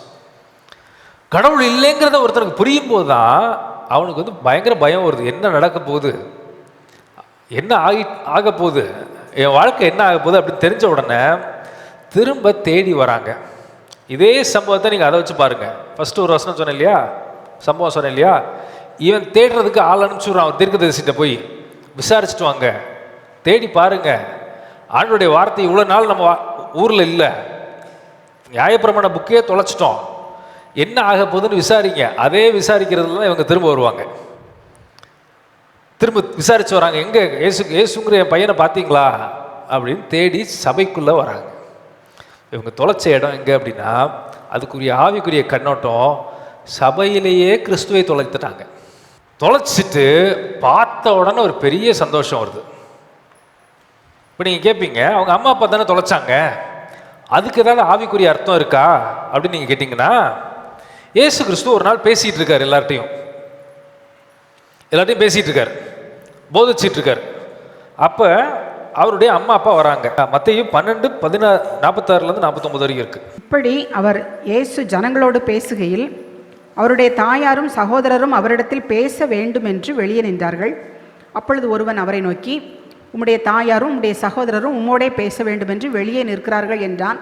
தம்மிடத்தில் இப்படி சொன்னவனுக்கு அவர் பிரதித்திரமாக, என் தாயார் யார், என் சகோதரர் யார் என்று சொல்லி தம்முடைய கையை தம்முடைய சீஷர்களுக்கு நேரே நீட்டி, இதோ என் தாயும் என் சகோதரரும் இவர்களே, பரலோகத்தில் இருக்கிற என் பிதாவின் சித்தத்தின்படி செய்கிறவன் எவனோ அவனே எனக்கு சகோதரனும் சகோதரியும் தாயுமாய் இருக்கிறான் என்றார். அப்போ இதில் ஒரு ஆவிக்குரிய சத்தியம் இருக்குது. என்னென்னா, தொலைச்சவங்க யார் அப்படின்னு கேட்டிங்கன்னா, இயேசு கிறிஸ்துவனுடைய வார்த்தையை பின்பற்றுறவங்க தான். அந்த அந்த அதனுடைய கண்ணோட்டம், ஆவிக்குரிய கண்ணோட்டம் என்ன அப்படின்னா, அவங்க அம்மா அப்பா தொலைச்சிட்டாங்கங்கிறது அது வந்து உலக பிரகாரமான கண்ணோட்டம். அங்கே தொலைச்சவங்க ஆவிக்குரிய அர்த்தம். அதுக்கு ஆவிக்குரியதில் என்ன நம்ம புரிஞ்சுக்கணும்னா, கிறிஸ்தவர்கள், சபைக்கு வர்றவங்க, கடவுளுடைய வார்த்தையை நம்புகிறவங்க, அவங்க தொலைச்சிட்டாங்க. எங்கே தொலைச்சாங்க? சபையிலேயே தொலைச்சிட்டாங்க. கிறிஸ்துவ விசுவாசிகள் கிறிஸ்துவையே தொலைச்சிட்டோம். அவர் சித்தத்தை செய்கிறதில்ல. அதெல்லாம் நீங்கள் பார்த்தீங்கன்னா புரியும். நான் சொன்ன வசனத்தை எடுத்து ஒன்றுனா நீங்கள் படிச்சிங்கன்னா நான் சொல்கிறது புரியும். அப்போ இதில் என்ன நம்மளுக்கு ஒன்று புரியுது அப்படின்னா, கிறிஸ்துவை கூட கிறிஸ்தவர் தொலைக்க வாய்ப்பு இருக்குது. அதுக்கு வாய்ப்பு இருக்குது. அதுக்கு வர்ற சூழ்நிலையினால ஏதோ ஒரு காரணத்தினால கிறிஸ்துவை தொலைக்க வாய்ப்பு இருக்குது. ஃபஸ்ட்டு என்ன நம்ம புரிஞ்சுக்கணுன்னா, நம்ம தொலைச்சமாங்கிறது நம்மளுக்கு தெரியணும். நம்ம என்ன யோசிப்போம், நான் நல்லா தானே இருக்கிறேன், கிறிஸ்தவ வாழ்க்கையில் தான் நான் வாழ்ந்துக்கிட்டு இருக்கேன், கிறிஸ்துவுக்குள்ளே தானே இருக்கேன், அப்பப்போ அந்நிய பாஷையெல்லாம் வேறு பேசுகிறேன், எப்படி நான் கிறிஸ்துவை தொலைக்க முடியும் அப்படின்னு யோசிப்போம். ஆனால் சற்று நம்ம ஆராய்ந்து பார்க்க வேண்டிய விஷயம் என்னென்னா, தொலைக்கிறதுக்கு வாய்ப்பு இருக்குது. அப்படி தான் அங்கே நடந்துச்சு. பழைய ஏற்பாட்டில் கிறிஸ்துவாகிய வார்த்தையை தொலைச்சாங்க, புதிய ஏற்பாட்டில் கிறிஸ்துவாகிய ஆண்டவரை தொலைச்சிட்டாங்க. இது ரெண்டுமே சபையில் தான் நடந்துச்சு. இப்போ என்ன பண்ணிட்டு இருக்காரு ஆண்டவர் அப்படின்னு பார்த்தீங்கன்னா, அதில் பாருங்க, அவரை திரும்ப வந்து தேடி வந்து பார்க்குறாங்க. லூக்கா 2:46-47 வாசி கேட்டோமா? 3 நாளைக்கு பின்பு இயேசு தேவாலயத்தில் போதகர் நடுவில் உட்கார்ந்திருக்கவும் அவர்கள் பேசுகிறதை கேட்கவும் அவர்களை வினாவவும் கண்டார்கள். அவர் பேச கேட்ட யாவரும் அவருடைய புத்தியையும் அவர் சொன்ன மாறுத்தரங்களையும் குறித்து பிரமித்தார்கள். இப்போ நீங்கள் புரிஞ்சிக்க கூடாது, அது அப்படி தான் எழுதியிருக்கு, இல்லைன்னு நான் சொல்லலை. ஆண்டவர் போய் டிஸ்கஸ் பண்ணாருன்னு நீங்கள் நினச்சிக்கூடாது. அதை யார்கிட்ட டிஸ்கஸ் பண்ணிட்டு இருந்தார் அப்படின்னா, தேவாலயத்தில் போதகர் நடுவில் உட்கார்ந்திருக்கவும் அவர்கள் பேசுகிறதை கேட்கவும் அவர்களை வினாவும் கண்டார்கள். போதகர்கிட்ட போய் இவர் வந்து தெரிஞ்சுக்கிறதுக்காக அவன்கிட்ட போய் நிற்கல. இவர் போய் இங்கே என்ன பண்ணிட்டு இருந்தார்? வினாவும்னா, உனக்கு தெரியாது, பழைய ஏற்பாட்டில் தொலைச்சான்ல வார்த்தை, அந்த வார்த்தையை யார் வந்திருக்கேன், இப்போ நானே உன்ட்ட வந்து பேசுகிறேன், நீ புரிஞ்சுக்கோ அப்படின்னா என்ன அர்த்தம்னா, அங்கே இருக்கிறவனுக்கும் என்ன இல்லை தெரியாது. 12 வயசு பையன்றது ஒரு சின்ன பையன் பேசிகிட்டு இருக்காரு அப்படின்னு தான் அவன் நினச்சிருப்பான். அவன்கிட்ட போய் இவர் என்ன சொல்கிறாரு, பழைய ஏற்பாட்டில் புக்கை தொலைச்சிட்டான், அதில் என்ன எழுதியிருக்குங்கிறத உனக்கு தெரியாது, ரைட்டா? கடவுளுடைய வார்த்தையை தொலைச்சாச்சு. அந்த வார்த்தை என்ன வந்திருக்கேன், இப்போ மாம்சமாக வந்திருக்கேன், என்னை ஏற்றுக்க, நான் சொல்கிறத கொஞ்சம் புரிஞ்சுக்கண்டு அவன்கிட்ட அட்வைஸ் கொடுத்துட்ருக்காரு. ஆனால் என்ன ஆச்சு, அவனுக்கு ஆச்சரியப்பட்டேன் ஒழிய அதை ஏற்றுக்கிட்டாங்களான்னு கேட்டால் ஏற்றுக்கல. பிரமிச்சு பார்த்தாங்க, எப்படிரா இவர் இவ்வளோ பேசுகிறாரு அப்படின்னு பிரமிச்சாங்க. ஆனால் ஏற்றுக்கிட்டாங்களான்னு கேட்டால், சபையில் உள்ளே இருந்தவனு ஏற்றுக்கல, வெளியில் இருந்தாலும் ஏற்றுக்கல. ஏற்றுக்கிற அளவுக்கு மனப்பக்குவம் 2 பேருக்குமே இல்லை. அதான் அதில் இருக்கிற ஆவிக்குரிய சத்தியம். சரி, ஆண்டவர் தொலைச்சாங்க, கண்டுபிடிச்சோன்னா ஒரு மிகப்பெரிய ஆறுதல் வந்துச்சு. இன்னொரு இடத்துல இதே சம்பவத்தை பார்க்குறோம். ஒரு நாள் கிறிஸ்துவை வந்து சிலுவையில் அரைஞ்சிட்டாங்க. இயேசு கிறிஸ்துவ சிலுவையில் அரைஞ்ச உடனே அவர் கொலை செஞ்சு மரிச்சிட்டார். மரித்த உடனே இந்த இவருடைய சீஷர்கள் எல்லாருக்கும் பயங்கர பயம். ஏன் அப்படின்னு கேட்டிங்கன்னா, கிறிஸ்துவ கொலை பண்ணிட்டாங்க, இன்னும் இவங்களை கொலை பண்ணுறது எவ்வளோ நேரம் ஆகும்?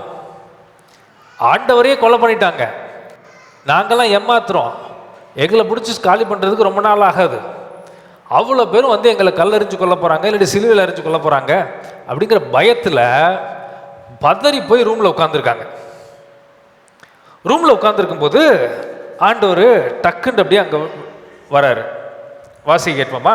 வாரத்தின் முதல் நாளாகிய அன்றைய தினம் சாயங்கால வேளையிலே சீஷர்கள் கூடி இருந்த இடத்தில் யூதர்களுக்கு பயந்ததினால் கதவுகள் பூட்டி இருக்கையில் இயேசு வந்து நடுவே நின்று உங்களுக்கு சமாதானம் என்றார். அவர் இப்படி சொல்லி தம்முடைய கைகளையும் விலாவையும் அவர்களுக்கு காண்பித்தார். சீஷர்கள் கர்த்தரை கண்டு சந்தோஷப்பட்டார்கள். கர்த்தரை கண்டு சந்தோஷப்பட்டார்கள். இவங்களுக்கு உயிரே இல்லை. கிறிஸ்துவை நீங்கள் கண்டுபிடிக்கும் போது உங்களுக்கு என்ன வரும் அப்படிங்கிறத நான் சொல்கிறேன். பழைய ஏற்பாட்டில் உங்களுக்கு உணர்வு வந்தது. வார்த்தையை கண்டுபிடிச்ச உடனே உணர்வு வந்து தீர்க்கதரிசியை போய் ராஜா பார்த்தார். கடவுளுடைய வார்த்தை நம்மளுக்கு வரும்போது உணர்வு வருது. கிறிஸ்துவை கண்டுபிடிக்கும் போது என்ன வரும் அப்படின்னா பெரிய சந்தோஷமும் நம்பிக்கையும் வந்துச்சு. இவங்களுக்கு சந்தோஷப்பட்டார்கள் மட்டும் போட்டிருக்கு, அப்படி இல்லை. அதுக்கு மட்டும் அதுக்கு அர்த்தம் இல்லை. அதுக்கு என்ன அர்த்தம் அப்படின்னா உயிர் மீட்சி பெற்றார்கள். மரண பயத்தில் இருந்த கடவுளுடைய சீஷர்கள், மரண பயத்தில் இருந்த விசுவாசிகள் உயிர் மீட்சி அடைஞ்சாங்க. அவ்வளோதான், வாழ்க்கை முடிஞ்சிச்சு, எல்லாம் முடிஞ்சு, எல்லா கதவும் அடைக்கப்பட்டுருச்சு, சாவு தான் வழி அப்படின்னு யோசிச்சுட்டு இருந்த நேரத்தில் அவங்களுக்கு உயிர் மீட்சி வந்தது. என்ன பண்ணுறதுன்னு தெரியல, ஸ்தம்பிச்சு போய் சில நேரம் வாழ்க்கையில் நிற்கிறோம்.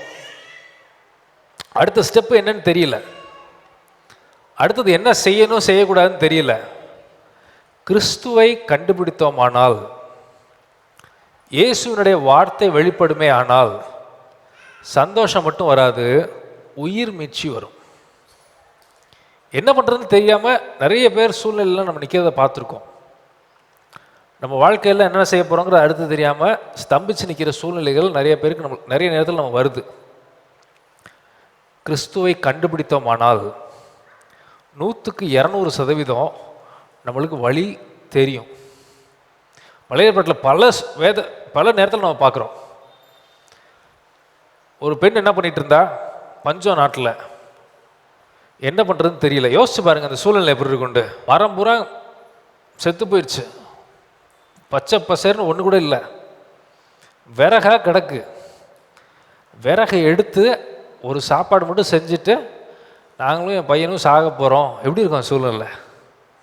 வீட்டில் 2 படி தான் சோறு இருக்குது, பக்கத்து வீட்லேயும் சோறு இல்லை. இது அந்த வீட்டு மட்டும் இல்லை, எல்லா வீட்லேயும் அதான் நிலைமையாக இருக்குது. சாக போகிறோம், வழி இல்லை, காசும் இல்லை, அடுத்த வாழ்கிறதுக்கு வழி இல்லை. அப்போ ஆண்டவருடைய வார்த்தை ஒரு தீர்க்கதரிசி மூலமாக அவளுக்கு வந்துச்சு, இதை செய், நான் சொல்கிற வார்த்தை கீழ்ப்படி. அது கீழ்ப்படியும் போது அவள் வீட்டில் பஞ்சம் முடிகிற வரைக்கும் சாப்பாட்டுக்கு பஞ்சமே இல்லை. அவளும் சாகலை, பிள்ளையும் சாகலை. கடவுளுடைய வார்த்தை வெளிப்படுமானால் வழி பிறந்தே ஆகும், ஆகாமல் போகாது. ஏன் அப்படின்னு கேட்டிங்கன்னா, ஆண்டவர் சொன்னார், நானே வழியும் சத்தியமும் ஜீவனுமாக இருக்கிறேன். அல்லேலூயா. வழி பிறந்தே ஆகும். இன்னொரு பெண் இருந்தா, அவங்க அப்பா வந்து வீட்டிலேருந்து விரட்டி விட்டார். நம்ம ஊர் மாதிரி இருந்துச்சுன்னா கூட பக்கத்து கடையில் ஏதாவது கிடைக்கும். அவங்க ஊர் வனாந்திரம், அவங்க அப்பா இருந்ததும் வனாந்திரம் தான், அலைந்து தெரிஞ்சிட்டு இருக்காரு. இன்னொரு வீட்டுக்கார அம்மா இந்த அம்மா விரட்டி வேலைக்கார அம்மா விரட்டணும்னு சொல்லிட்டாங்க. ஆகார் பார்த்தா வழி இல்லை, அவன் கொன்னா போட்டால் கூட யாரும் கேட்கறதுக்கு வழி இல்லை. அந்த மாதிரி ஒரு சூழ்நிலையில் ஒரு பெண் இருக்கா. என்ன பண்ணுறதுன்னு தெரியல. பிள்ளைன்னா உங்களுக்கு நீங்கள் நினச்சக்கூடாது, 12-13 வயசு அந்த பிள்ளைக்கு. இங்கேயும் பாருங்க ஒரு கனெக்ஷன் இருக்கு பாருங்க. அங்கே எத்தனை வயசுல தொலைச்சாங்க ஆண்டவரை? அதே 12 வயசு. இந்த இவனுக்கும் 12-13 வயசு தான் கணக்குப்படி பார்த்தீங்கன்னா. பிள்ளைன்னு நினச்சோன்னா நீங்கள் குழந்தைன்னு நினச்சக்கூடாது. பிள்ளை சத்தம் கேட்குது, எதுக்கு? அங்கே ஆண்டவருடைய வார்த்தை வெளிப்பட்டுச்சு. அங்கே வெளிப்பட்டது யாரு தெரியுமா? ஆக்சுவலி கிறிஸ்து. ஏன்? நானே என்கிட்ட ஒன்று இருக்கு, அதை நீ குடிச்சின்னா என்ன பண்ண மாட்ட, திரும்ப தாகமே உனக்கு வராது. அங்கே வெளிப்பட்ட நீரோடை யாரு அப்படின்னு கேட்டிங்கன்னா கிறிஸ்து. இயேசுவாகிய நீரோடை தான் அங்கே வெளிப்பட்டுச்சு. போ, நீ தண்ணி இல்லைன்னு தானே யோசிக்கிற, அவனோட நான் இருக்க போகிறேன். அவன்கிட்ட 12 ராஜாக்கள் வருவாங்க, உன்னை எல்லாரும் அம்மாம்பாங்க. அவளுக்கு எப்படி இருந்திருக்கோ? தண்ணி இல்லை, ஆனால் இப்போ இவளுக்கு கண்ணில் தண்ணி வருது. ஏன்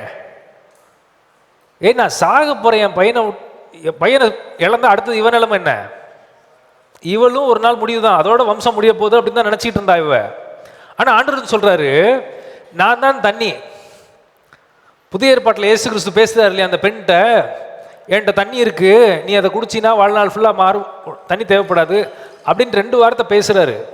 மனம் திரும்பிட்டா, ஊரையே ஜனங்களை கூட்டு வந்துட்டா. ஆண்டவர் சொல்றாரு, அவனோட நான் இருக்கேன், நீ ஒன்றும் கவலைப்படாத, வாழ்க்கை முடிஞ்சிருச்சுன்னா யோசிக்காத, உன்கிட்ட இருந்து ராஜா வரப்போறான். சாதாரண ராஜா இல்லை, பெரிய பெரிய ராஜாக்கள் வரப்போறாங்க. 12 ராஜாக்கள் அவங்க இருந்து உருவானதை நம்ம பார்க்குறோம். ஒரு பிள்ளை, ஒரு பையன், அப்போ பேர பசங்க எத்தனை? அவனுக்கு 12 பேர குழந்தைங்க. 12 பேர குழந்தைகள்ல இருந்து 12 ராஜாக்கள் வந்தாங்கன்னு அப்புறம் வந்திருக்கு. அவர் ஒரு நாள் யோசிச்சா, என் பையன் சாக போறான்னு யோசிச்சா, வழி தெரியல. ஆண்டவர் சொன்னாரு, நானே வழியும் ஜீவ தண்ணீர். யாரு? கிறிஸ்து. அங்க வெளிப்பட்டது சத்தியம் என்னது? அங்க தண்ணி வந்தது யாரு? கிறிஸ்துக்குள்ள இருந்து வந்த தண்ணி சாக போற பையனை என்ன பண்ணுச்சு? காப்பாத்துச்சு. அவ அங்க இருந்து அதுக்கு அடுத்த நாள் அமெரிக்காவுக்கு போகல, அங்கதான் இருந்தா. போராட்டத்தை பார்த்து அவ ஓடி போகல, அங்கதான் இருந்தா. அங்க இருந்துதான் ஒரு பெரிய சந்ததி உருவாச்சு. வில்வித்தையில வீரன் ஆயிட்டான். யோசிச்சு பாருங்க. அவர்கிட்ட எவனாவது வம்புழுத்திருப்பான், அப்புறம் என்ன பண்ணியிருப்பான்? இவன் நெத்தியில சேர்த்து என்ன பண்ணியிருப்பான்? வில்வித்தையில வீரன்னா அவன் என்ன பண்ணுவான்? எவனாவது சண்டைக்கு வந்தா வில்ல விட்டு சாவடிப்பான். அதுதான் அவன். அப்போ அவங்க 10 வருஷம் கழிச்சு அவங்க அம்மாவுக்கு எப்படி இருந்திருக்கும்? அம்மா, உன் பையன்கிட்ட கொஞ்சம் சொல்லி வைமா, என் ஆடெல்லாம் உன் வீட்டுக்குள்ள வந்துச்சுன்னா என்ன பண்ணிடாத. 12 பேர குழந்தைங்க. அவன் எப்படி இருந்திருப்பான்? இப்படிப்பட்ட அப்பாவோட பசங்க. நீ வந்து பாருன்னு ஒருத்தன் கேட்டா அவன் என்ன பண்ணியிருப்பான்?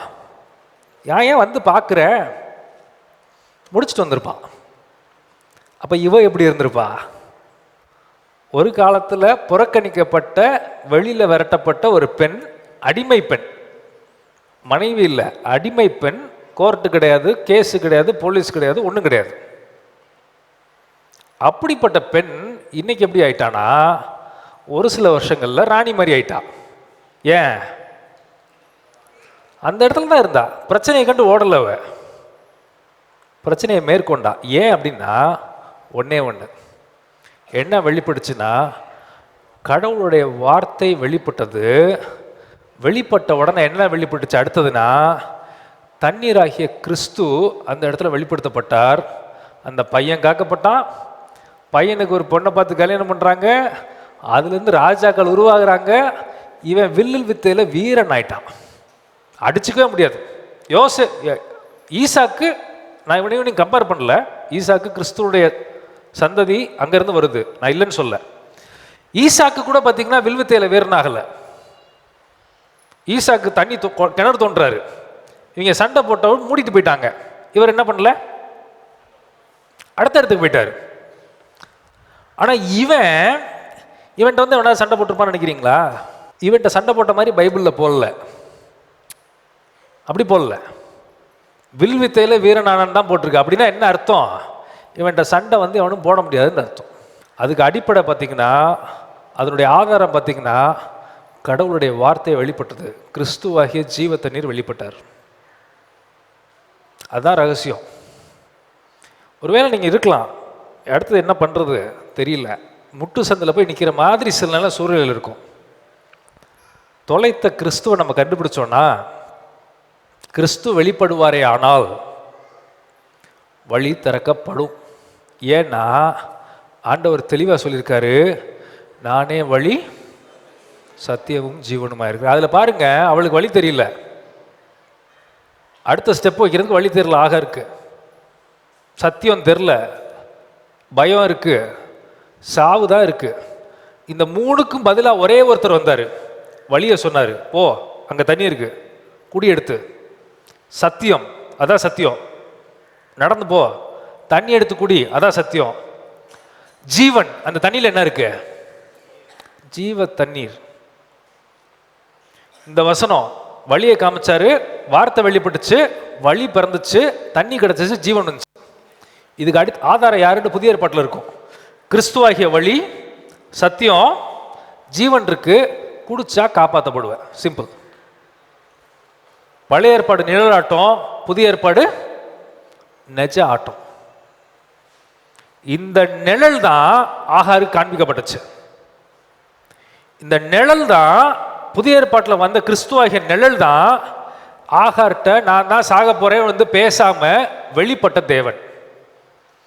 இந்த வார்த்தை தான் ஆகார்ட்ட போய் சொல்லுச்சு, நீ சாக மாட்ட, உன் புள்ள மட்டும் வராது, அதுக்கு கீழே 12 பேர குழந்தைங்க வரும், நீ செத்து மடிய போற ஒரு அடிமை பெண் கிடையாது, நீ வந்து ராணியாக போகிற ஒரு சிங்காசத்துல இருக்கிற போற ஆளு அப்படின்னுச்சு.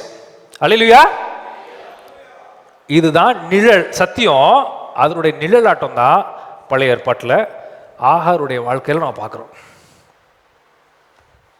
இதுதான் அந்த இன்னொரு ஒரு அந்த இஸ்ரவேல்ல சாக போற ஒரு பெண்கிட்ட பேசின நிழல். இதுதான், நீ சாக மாட்ட, உன் பையனும் சாக மாட்டான். இதுதான் ஆண்டவருடைய வார்த்தை நம்மளுக்கு வெளிப்படும் போது நடக்கிற ஒரு காரியம். நம்ம பரிசோதித்து பார்க்க வேண்டிய விஷயம் என்னன்னா, கிறிஸ்துவ நான் தொலைச்சோமா? கிறிஸ்துவோடைய வார்த்தையை அவன் தொலைச்சிட்டான். புதிய ஏற்பாட்டில் இவன் என்ன பண்ணிட்டான்? கிறிஸ்துவ சர்ச்சில் தொலைச்சிட்டான். சர்ச்சில் உட்காந்து ஒருத்தன் கேட்டுக்கிட்டு இருந்தான்ல, பேசிக்கிட்டு இருந்தான்ல ஒருத்தன், அவனுக்கும் என்ன தெரியாது? இவர் தான் கிறிஸ்து, பழைய ஏற்பாட்டில் தொலைச்ச வார்த்தை நம்மக்கிட்ட வந்திருக்காரு, நம்மக்கிட்ட வந்து பேசிக்கிட்டு இருக்காருங்கிறது அவனுக்கும் என்ன தெரியாது? தெரியாது. பழைய ஏற்பாட்டில் புக்கை தொலைச்சாங்களே, அந்த வார்த்தை தான் மனுஷனாகி வந்திருக்கு, அந்த வார்த்தையை சொன்னவர் தான் மனுஷனாகி வந்திருக்காரு, அந்த வார்த்தையில் இருக்க அதிகாரம் தான் மனுஷனா மாறி வந்திருக்காரு, அந்த வார்த்தை கடவுளுடைய சித்தமே உருவாய் மாறி மனுஷனா வந்திருக்காரு அப்படிங்கிறது யாருக்கு தெரியாது? இவர் போய் ஒருத்தன் பேசிக்கிட்டு இருந்தார்ல, அவனுக்கு தெரியாது. கடவுளுடைய சித்தத்துடைய வெளிப்பாடு தான் கிறிஸ்துங்கிறதும் யாருக்கு தெரியாது? 12 வயசுல இவர் போய் ஒருத்தர் பேசிட்டு இருந்த ஆளுக்கும் தெரியாது. ஸோ கடவுளுடைய வார்த்தை வெளிப்படும் போது கிறிஸ்துவை கண்டுபிடிச்ச ஜனங்கள் அவரை கண்டுபிடிச்ச உடனே, அதாவது அவங்க அம்மா அப்பா கண்டுபிடிச்ச உடனே பயங்கர சந்தோஷப்பட்டாங்க. கடவுளுடைய வார்த்தையை கண்டுபிடிக்கும் போது நம்மளுக்கு என்ன வருது அப்படின்னா, உலகம் தரக்கூடாத சந்தோஷம் வருது. அதே போல தான் கிறிஸ்துவை தொலைச்சிட்டோம், நம்ம வாழ முடிஞ்சு, அவர் செத்து போயிட்டாரு, நம்மளோட லைஃப் முடிச்சு நம்மளை இன்னும் கொஞ்சம் நாளில் போட்டு தள்ள போகிறாங்க அப்படின்னு பயந்துக்கிட்டு இருந்த ஜனங்கள் கிறிஸ்து வெளிப்பட்ட உடனே, இன்னொரு வார்த்தைகளை சொல்லணும்னா, இயேசுவை கண்டுபிடிச்ச உடனே, உயிர் தெழுந்த இயேசுவை கண்டுபிடிச்ச உடனே சந்தோஷப்பட்டார்கள்னு போட்டிருக்க வசனத்தில் சந்தோஷம் மட்டும் படலை, உயிர் மீட்சி அடைந்தார்கள். எப்படி ஆகார் வனாந்தரத்தை ஜெயித்தாலோ, இதே இந்த சீஷர்கள் ஆண்டவருடைய ஆவியினால் நிரப்பப்பட்டு பேசுகிறாங்க. ஒருவரும் எதிர்பேசக்கூடாத அளவுக்கு வாக்கு இருந்துச்சு. பரிசேயர்கள் வந்து செக் பண்ணி பார்க்குறாங்க, இவன்ட்ட எதிர்த்தே பேச முடியல. வாக்குனா அந்த அபிஷேகம். படிக்காத ஆள் தான் பேதுரு, போய் பேசுகிறாரு. ஒருத்தன் சொல்கிறான், ஏன்னா இவன் அவரோட இருந்த ஆளாச்சே, இவன் எப்படி இவ்வளோ பேசுகிறான்? எங்கேருந்து இந்த புத்தி வந்துச்சு இவங்களுக்கு? இவங்க யாரும் படித்தவங்க கிடையாது. வாக்கு. ஜனங்களை பார்த்துக்கிட்டு பயந்துட்டு இருந்த கூட்டம் ஜனங்களுக்குள்ளே ஒரு பெரிய பிரளயத்தையே உண்டாக்கி 3000 பேர் சபையில் சேர்க்கப்பட்ட சம்பவத்தை அடிப்படை ஆதாரமாக யார் ஆயிட்டானா? பேதுரு ஆயிட்டார். எப்போ அப்படின்னு கேட்டிங்கன்னா, கிறிஸ்துவை கண்டுபிடிக்கும் போது. ஒருவேளை நம்ம கிறிஸ்தவங்களா இருக்கலாம், கிறிஸ்து இருக்கிறாரா அப்படிங்கிறது ஒரு கொஸ்டின். சபைக்கு வந்து வார்த்தையை கேட்குற விசுவாசியா இருக்கலாம். வார்த்தையை தொலைச்சிட்டோமா, இல்லாட்டி வார்த்தை நமக்குள்ளே இருக்கா அப்படிங்கிறதான் கொஸ்டின். அங்கே இல்லை. பழைய ஏற்பாட்டில் நம்ம வாசித்தோம், சபையில் சீஃப் பிரீஸ்ட், ஆலயத்தில் இருக்கிற பிரதான ஆசாரியனே புக்கை தொலைச்சிட்டான். வெளியிலேருந்து பார்க்குறவன் என்ன நினச்சிருப்பானா, இவனுக்கு எப்படி தெரியுமே கடவுளுடைய பிரமாணங்கள் அப்படின்னு யோசிச்சிருப்பான். ஆனால் இல்லை, தெரியல. இப்போ சர்ச்சுக்கு நீங்கள் வரீங்க, கிறிஸ்து இருக்கிறாரா இல்லாட்டி கிறிஸ்துவ தொலைச்சிட்டோமா? இவங்க 2 பேர்லையுமே இருக்கிற ஒரு முக்கியமான விஷயம் என்னென்னா, இவங்க தொலைச்சது வெளியில் தொலைக்கல, சபைக்குள்ளே தான் தொலைச்சாங்க. அப்படின்னா என்ன அர்த்தம்? சபைக்குள்ளே இருக்க விசுவாசிட்ட விசுவாசம் இருக்கா, இல்லாட்டி விசுவாசம் இல்லாத விசுவாசியாக இருக்கமோ? விசுவாசின்னு அழைக்கப்பட்டு விசுவாசம் இல்லாத விசுவாசியாக இருக்கிறோமோ அப்படிங்கிற தற்பரிசோதனை பண்ணி பார்க்க வேண்டியது யார் வேலை? நம்ம வேலை. கடவுளுடைய பிள்ளைகள் என்று அழைக்கப்பட்டும் அறியப்பட்டும் கடவுளை தொலைத்து கிறிஸ்துவை தொலைச்சிட்டு இருக்கோமோ? கடவுளுடைய வார்த்தையை கண்டுபிடிக்கும் போது, கடவுளுடைய வசனத்தையும் இயேசுவையும் நம்ம கண்டுபிடிக்க போகும்போது மிகப்பெரிய சந்தோஷம் வருது. சந்தோஷத்துலேருந்து என்ன வருது? ஜீவ நீரூற்று வருது. ஆகார் மாதிரி பாதிக்கப்பட்ட சூழ்நிலையில் இருந்துக்க ஒரு மனுஷனுக்கும் ஒரு ஒரு உயிர் மீட்சி உண்டாகி புது வாழ்க்கை திறக்குது. திறந்தது மட்டும் இல்லை, பையன் வில்வித்தையில் வீரன் ஆகிறான். அவன் புறக்கணிக்கப்பட்டவராக இருந்த ஆள் 12 பேர குழந்தைங்களுக்கு பாட்டி ஆகிறா. அங்கே இருந்து ராஜாக்கள் ஆனாங்கிறத நம்ம வாசிக்கிறோம். எப்படி ஆபிரகாமுடைய சந்ததி ஆசீர்வதிக்கப்பட்டுச்சோ அதே மாதிரி ஆகாருடைய சந்ததியும் ஆசீர்வதிக்கப்பட்டுச்சு. பெரிய நம்பிக்கை உருவாச்சு. அப்புறம் அவள் ராணி மாதிரி இருந்தா. அவள் ஒன்றும் அதுக்கப்புறம் நான் வனாந்திரத்தை பார்த்து அவள் பயந்த மாதிரி வசனம் சொல்லலை. வனாந்திரமா என்கிட்ட யார் இருக்கா? இப்போ நீரோட ஐக்கிய கிறிஸ்து இருக்காரு. அந்த நீரோட நிற்கவே இல்லை. ஆமேன். 2 டம்ளர் தண்ணி குடித்த உடனே அது ஆஃப் ஆகலை. அவன் வாழ்நாள் பூரா அங்கே தண்ணி வந்துச்சு. அதே வனாந்திரத்தில் தான் வளர்ந்தா. வில்வித்தை ஆகி அவனுக்கு பேர குழந்தைங்க பிறந்து ஒரு என்ன சொல்கிறது, ஒரு கானானிய ஸ்திரியை போய் கல்யாணம் பண்ணி வச்சு அந்த குழந்தைங்க நான் வளர்ந்து ராஜாக்கள் உருவாகிற வரைக்கும் அங்கே தண்ணி வந்துக்கிட்டே இருந்துச்சு. அல்லேலூயா. எப்பன்னா கடவுளுடைய வார்த்தை, கிறிஸ்துவாகிய தேவன் இயேசுங்கிறவர் அவருடைய வாழ்க்கையில் வெளிப்படும் போது எல்லாம் வந்துச்சு. ராஜாக்கள் உருவானாங்க. இவன் கிணறு தோண்டி யாரும் வம்பிழுத்து இவனை போய் அடைக்க முடியல. அங்கே இருக்கிற விஷச்சந்து அவனை அழிக்க முடியல. அங்கே ஓனா சிறுத்தை எல்லாம் இருக்கும். அதெல்லாம் இவனுக்கு தான் பயந்து ஓடுனுச்சே ஒழிய, இந்த வில்லுடைய வித்தைக்கு பயந்து ஓடுனுச்சே ஒழிய அவனை பார்த்து இது யாரும் பயப்படல. ஏன்னா கிறிஸ்துவாகிய நீரோட அங்கே இருந்துச்சு. எப்படி கிறிஸ்துவாகிய நீரோடைய பார்த்த உடனே அந்த 5 திருமணமான பெண் ரட்சிக்கப்பட்டாலோ, அநேக கூட்டத்தை ஆண்டவர் கொண்டு வந்தாலோ, அதே போல் கிறிஸ்துங்கிற வெளிச்சம் நம்மளுக்குள்ளே வரும்போது அது ஒரு பெரிய மாற்றத்தை கொண்டு வருங்கிறதுல மாற்றுக்கிறதே இல்லை. ஸோ ஒருவேளை இந்த மாதிரி சூழ்நிலையில் நீங்கள் இருக்கீங்களா? இல்லாட்டி உங்கள் பிள்ளைங்க இருக்காங்களா? அடுத்து எங்கே போகிறதுன்னு தெரியல, என்ன பண்ணுறதுன்னு தெரியல, வழி தெரியாமல் நிற்கிறோமா? இல்லாட்டி மாப்பிள்ளை பார்ப்பீங்க, பொண்ணு பார்ப்பீங்க, வழி தெரியல, என்ன பண்ணணும்னு தெரியல. ஒன்று மட்டும் கேளுங்க, இயேசுவே உங்களை நான் ஒருவேளை தொலைச்சிருந்தா என் வாழ்க்கைக்குள்ளே வாங்க. எல்லோரும் எந்திரிச்சுன்னு ஜெபம் பண்ணுவோம். தாவே நன்றியோடு துதிக்கிறோம். இந்த நாளையும் தேவருடைய சமூகத்தில் ஆண்டவரை நாங்கள் கடந்து வந்து உம்மை ஆராதிக்க, மகிழ்ச்சியோடு உம்மை துதிக்க எங்களுக்கு கிருபை பாராட்டின தயவுக்காக மீண்டும் உமக்கு நன்றி செலுத்துகிறோம். தேவரீர் எங்களோடு கூட பேசின இந்த நல்ல வார்த்தைகளுக்காக உங்களுக்கு ஸ்தோத்திரம். தகப்பனே, எங்கள் வாழ்க்கையில் ஜீவ தண்ணீராக எங்களோடு கூட வாசம் பண்ணும்படியாக தேவரீர் எங்களை தெரிந்து கொண்டீர். உமக்குள் நாங்கள் பிழைத்திருக்க எங்களுக்கு உதவி செய்யுங்க. தொடர்ந்து உம்முடைய வார்த்தையில் நிலைத்திருக்க, மனவாட்டிகளாய் மாற, உமக்காக ஜீவிக்க எங்கள் ஒவ்வொருவருக்கும் அனுக்கிரகம் செய்யும்படியாக ஜெபிக்கிறோம். எங்களை ஆசீர்வாதத்தை அனுப்புவதற்காக உமக்கு ஸ்தோத்திரம். இயேசுவின் நாமத்தில் ஜெபிக்கிறேன் பிதாவே, ஆமென், ஆமென். நம்முடைய கர்த்தராகிய இயேசு கிறிஸ்துவினுடைய கிருபையும் பிதாவாகிய தேவனுடைய அன்பும் பரிசுத்த ஆவியினுடைய அந்யோன்ய ஐக்கியமும் இன்றும் என்றும் சதா காலங்களிலும் நம்மளோடு கூட இருப்பதாக, ஆமென். தேவ ஆசீர்வாதத்தோடு அடியாரை அனுப்போம். வார்த்தை என்னும் அப்பத்தாலே போஷித்து வளர்த்தையும் இப்போதும் மை தேடி வந்து மனதார போற்றினோம். மற்றலோகத்து கழித்து உம்மை வாழ்த்தி தொழுவோம். ஆமென். என் ஆத்துமாவே கர்த்தரை ஸ்தோத்திரி, என் முழு உள்ளமே அவருடைய பரிசுத்த நாமத்தை ஸ்தோத்திரி. என் ஆத்துமாவே கர்த்தரை ஸ்தோத்திரி, கர்த்தர் செய்த சகல உபகாரங்களையும் மறவாதே. ஆமென், ஆமென். ஹல்லேலூயா, ஹல்லேலூயா, ஹல்லேலூயா. God bless you. Amen.